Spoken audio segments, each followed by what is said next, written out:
Turquie, Erdogan a dévoilé son nouveau gouvernement. Le président turc Recep Tayyip Erdogan, accompagné de son épouse Emine Erdogan, a fait un discours lors d'une cérémonie au palais présidentiel, lundi 9 juillet 2018.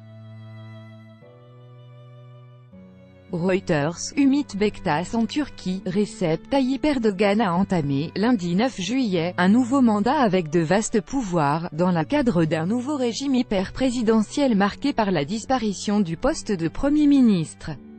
Première mesure du président, la mise en place de son cabinet.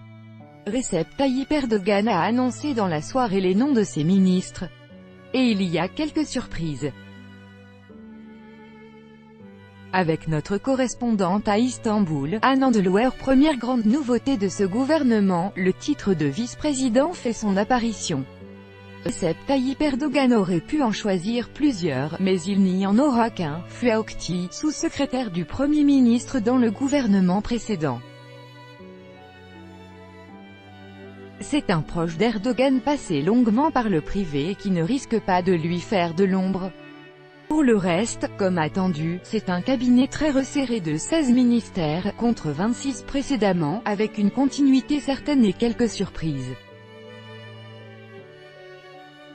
Si les ministres de la Justice, des Affaires étrangères et de l'Intérieur restent inchangés, le gendre du président, Berat Albayrak, reçoit une promotion. Il passe de l'énergie au stratégique ministère des Finances et du Trésor, sorte de super-ministère de l'économie.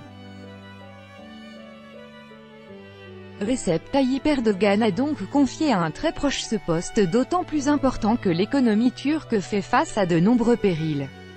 Quant à la grande surprise de ce gouvernement, elle concerne la défense. L'actuel chef d'état-major des armées, Hulusi Akar, hérite de ce fauteuil. L'homme est devenu très proche du chef de l'État depuis la tentative de putsch de l'été 2016. Sa nomination confirme au passage la mainmise totale acquise ces dernières années par Recep Tayyip Erdogan sur le commandement militaire.